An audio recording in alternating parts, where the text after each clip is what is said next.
I have to be honest with you. Trump is probably the most horrible human that ever lived in any capacity doing anything. And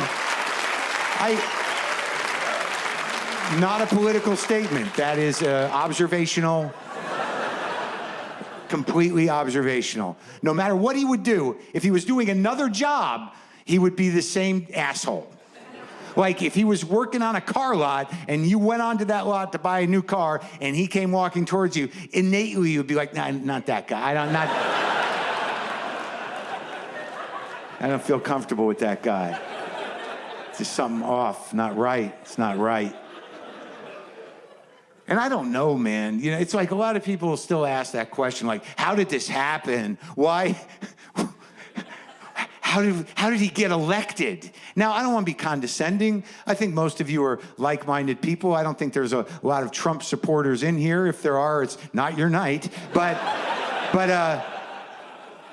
I think there is a question among people that aren't Trump people that's sort of like, how did this happen? Well, I had to ask myself that. Now, and I'll ask you. So during the Obama years, were you pretty politically active? Yeah, exactly. So like, if you ask most people, what did you do during the Obama years? It'd be something like, well, I worked on me. I did a lot of work on myself. You know, I was very mindful. There was a lot of hope then. Did a lot of yoga, got my core tight. And I think that was good. I think that's good. Yeah, well, they were chipping away at state and local governments for 30 years, but your downward dog is solid? That's great. That's terrific. Good for you. So I don't know what's going to happen. I don't even know if he's going to leave if he gets voted out. What if he doesn't fucking leave? I know most of you have thought that because now it could happen because we don't know how government really works anymore. We used to think there was rules and stuff, but clearly none that weren't bendable or completely eradicatable. Is that a word? I mean, there doesn't seem to be any rules, kind of. There's all these norms, which are basically just sort of like, you're going to do the right thing, right? Yeah, no problem. Don't worry. What is that? How do you enforce that? What if he doesn't fucking leave? Oh, my God. But worse yet, what if he gets elected again? Oh, man, I hope the voting works in our favor. But I was on stage, and I asked that question. I said, what if he doesn't leave? And a woman somewhere in back goes, there'd be anarchy in the streets. And I was thinking, like, in this country? I don't think so. I think what would happen is 3 days into him not leaving, people would be like, is he still there? This is so weird. It's so weird. I know, it's fucked up and weird. Totally fucked up and weird. Is he just gonna stay there? I don't know. I don't know what's gonna happen. Well, what do we do? I don't know. Do we even go to yoga anymore? Oh, we have to go to yoga. Like, now more than ever, we have to go because that energy is important out in the world. And the instructor, Chelsea, will be sad if we don't go, and I'm worried about her.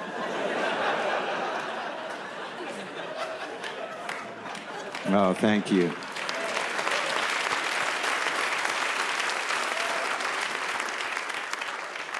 Look, I don't really know. I don't know how it all... I don't know. Obviously, none of us do.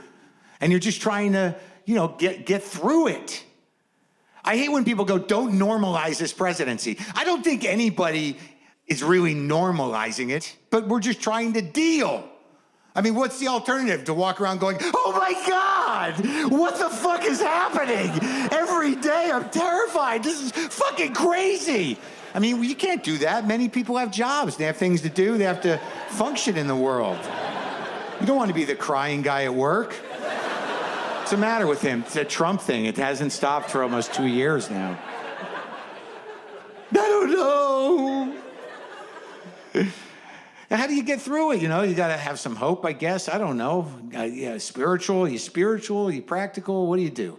I don't know who I'm asking. I don't know who I'm expecting to answer. I myself, look, I'm a Jew for... Kids and I were having breakfast the other day, and we're listening to NPR. We always listen to NPR because we're better than you. And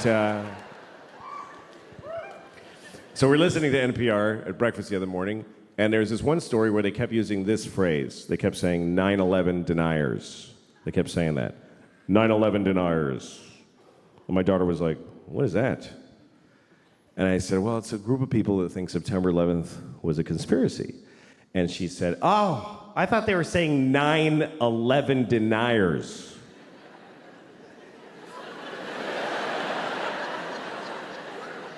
Yeah, she thought they meant 9 people who just ain't buying this 11 bullshit. Just a small fringe group, really. There's only 9 of them. But they still got on NPR, they got on the radio because they're dedicated. They protest every day. They're the 9/11 deniers. They're outside of the White House. It goes 10, 12, 13. And me and my 8 friends know it. We are the 9/11 deniers. We know that 11 is a bullshit number propagated on the people by the man. Why do we have 11? When we have 13 and 14 and 15 and 16, 17, motherfucking 18 and 19, but we do not have a 1 team. What happened to 1 team? The government took 1 team and replaced it with some bullshit called 11. We are the 9 that deny that shit. Mr. President, give us back 1 team.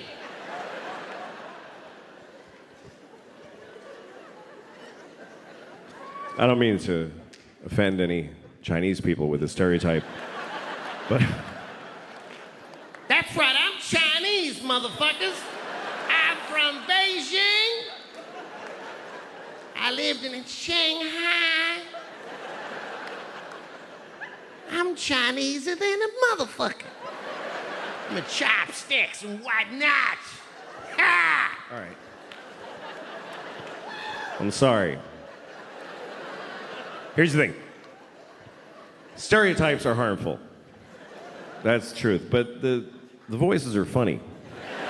And I don't know how to reconcile those 2 facts. Sort of all kind of magical thinking because we're all frightened.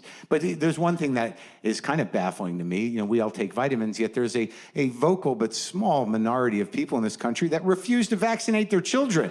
They refuse to vaccinate their children because the jury's still out, I think, on the vaccines. Is it, though? Jury's out on vaccines? How many friends do you have with polio? A lot of polio people in the family and iron lungs? Got a lot of people, you know, in the iron lungs. Did you ever get over that whooping cough you had? How's that kid with mumps of yours? Is that kid all right? You fucking moron? And they're always like, the measles isn't a big deal. Yes, it is. It was gone. There were no measles. And they're like, well, everyone knows you can knock out the measles with a high dose of vitamin A. What? No. I mean, if you add a little black pepper, I think maybe you got a shot at knocking out the measles. I don't know what's happening, people. What's wrong with Mike Pence's face? Have you looked at Vice President Mike Pence? He's got a sort of a knot of a face, a tight little face with dead eyes floating in a big head. What's going on with that face? I don't know exactly, but I'm pretty sure it's shame-based. I don't know exactly what it is, but when I look at Mike Pence doing anything, all I see is a man standing there thinking, don't think about cock, don't think about dicks. I don't want a dick, I don't want to suck a dick, I don't want a dick in me. No dicks for Mikey. Jesus. I want Jesus. Jesus died on a cock for me, and that's who sorry, I did it again, Jesus, I'm sorry. Jesus is in my heart, not cock.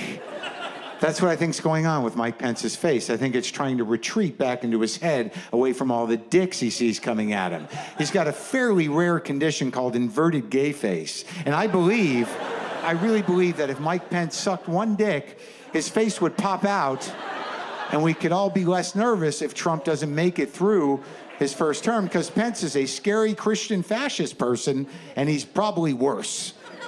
Now, I know I've gotten some pushback from the LGBTQ community about characterizing a homophobic, gay-hating man as being secretly gay as being wrong, because it diminishes the fact that they're dangerous human beings and they're horrible. And I take that to heart, and I hear you, but I think I'm right about Pence. Now,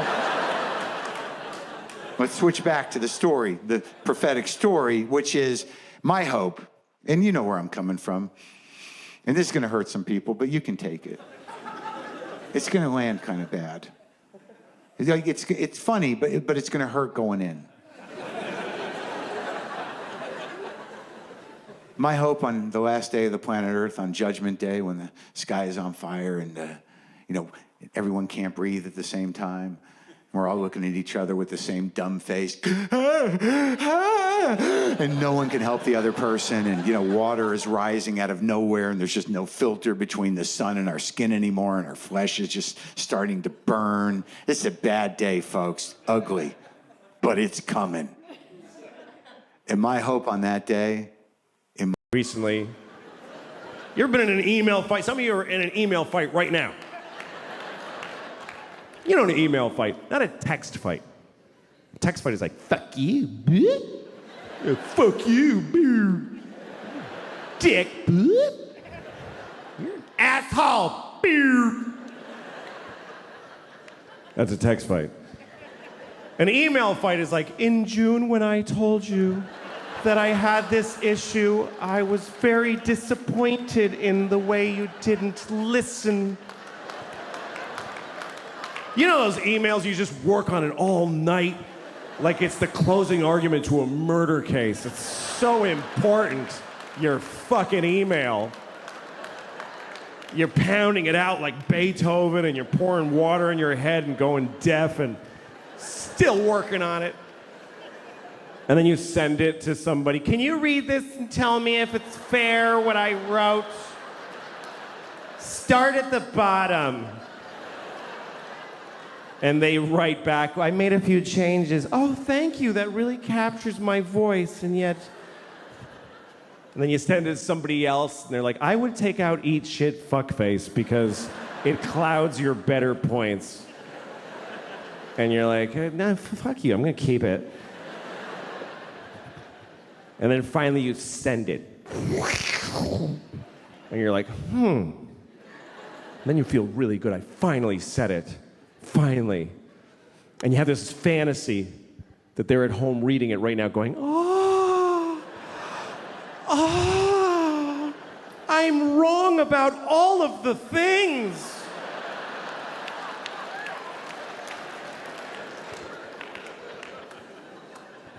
And at some point during the day, they haven't written back yet, and you know it's because you just bewitched them. And you decide, I'm gonna read my email. I'm gonna read the email that I wrote. Is there any more disgusting modern human behavior than reading your own already sent emails? Is there any more scratching your asshole and smelling your finger than that? I do it all the time. So that's what I did. I was in an email fight, and I looked in the sent folder where that's it. It's in stone. You can't change that anymore. And I realized I left something in there by mistake. I left something at the top of the email by mistake. It said, this is my latest draft. What do you think?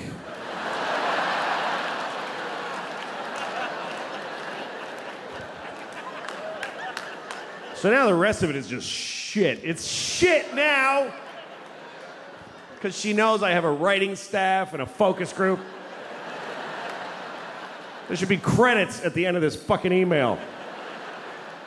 Approved by mother and sister.